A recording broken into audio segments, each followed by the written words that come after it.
तुमचा पहिला दिवस आहे सिम्युलेटरवरती, बरोबर. तर आपण सगळ्यात पहिलं गाडीमध्ये बसल्यानंतर सीट ॲडजस्ट करायचं असतं. सीट ॲडजस्ट करण्यासाठी सीटच्या खाली एक रॉड आहे, त्याला वरती उचलायचं आणि सीट मागे पुढे ॲडजस्ट करायचं. करून बघा एकदा, तुम्हाला जसं पाहिजे. तो लेफ्ट हँड स्टेअरिंगच्या सेंटरला ठेवायचा त्यावेळेस सीट ॲडजस्टसाठी.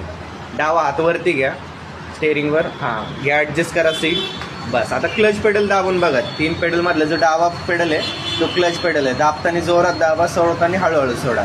येतोय दाबता व्यवस्थित. ॲक्सिलेटर दाबताना उजवा पाय ॲक्सिलेटर आणि ब्रेकच्या मध्ये ठेवायचा आणि त्याला व्ही शेपमध्ये वापरायचं. ते दोन्ही पेडल एकदम सेन्सिटिव्ह असतात, त्याच्यावरती जास्त प्रेशर द्यायचं नाही. पाठीचं बॅकरेस्ट ॲडजस्ट करण्यासाठी ते स्विच आहे बघा, त्याला वरती ओढा आणि तुम्हाला जसं हवं तुम्ही तसं ते ॲडजस्ट करू शकता. पुढे घ्या, ते खूप मागे झालं आहे. बस. आणि सीट बेल्ट लावताना उजव्या शोल्डरवरून सीट बेल्ट ओढायचा. लावा सीट बेल्ट. या गोष्टी सगळ्या गाडी चालू करण्यापूर्वी आपल्याला काळजी घ्यायची आहे. हे फॉलो करायचं, मगच गाडी चालू करायची. ठीक आहे.